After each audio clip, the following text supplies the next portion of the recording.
At odds over age-appropriate education. WMDT's Sarah Williams explains.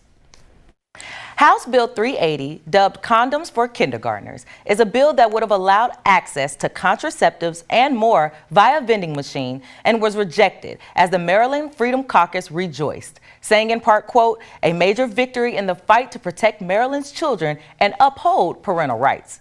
They aim to tackle another bill they say threatens the rights of parents and is a negative influence on children. Look, I'm under the opinion that parents need options.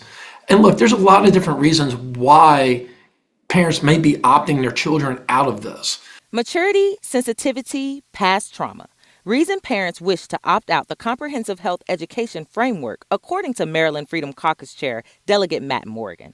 After squashing the Condoms for Kindergartners bill, he says Democrats just won't quit, and parents should talk about certain topics at home. These bills came in almost back to back. House Bill 161 does a bunch of different things, but the main thing it does, it makes gender ideology and sexual orientation its own standalone curriculum, teaches it to kids as young as kindergarten, and removes the parents' ability to opt out. So parents can still opt out of the health portion of the curriculum, but they can't opt out of the gender ideology and sexual orientation part of the curriculum. Bill co-sponsor Delegate Vanessa Atterbury pushed this in February of 2023, saying school boards will have the ultimate say creating age-appropriate curriculum.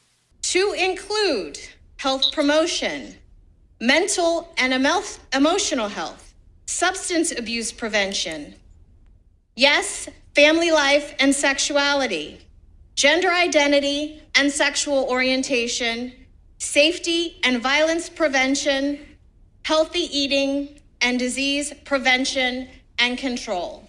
President Trump's executive order directs the U.S. Department of Education to defund local school districts promoting, quote, gender ideology.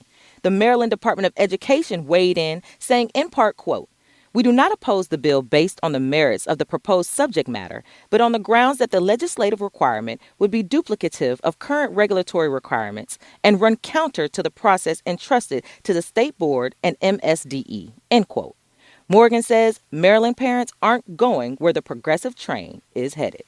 I think a lot of people are upset with what's going on in the schools. This is the reason why homeschooling is at an all-time high at this point. This is the reason why private school has a long wait list for parents to get in, because we're just sick and tired of this social re-engineering in our schools. And we'd really like to get schools back to what they should be doing, which is reading, writing, and arithmetic.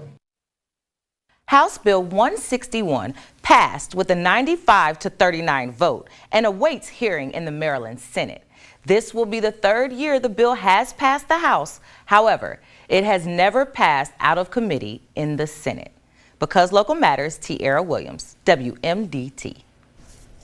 And House Bill 161 was referred to the Maryland Senate's Education, Energy, and Environment Committee.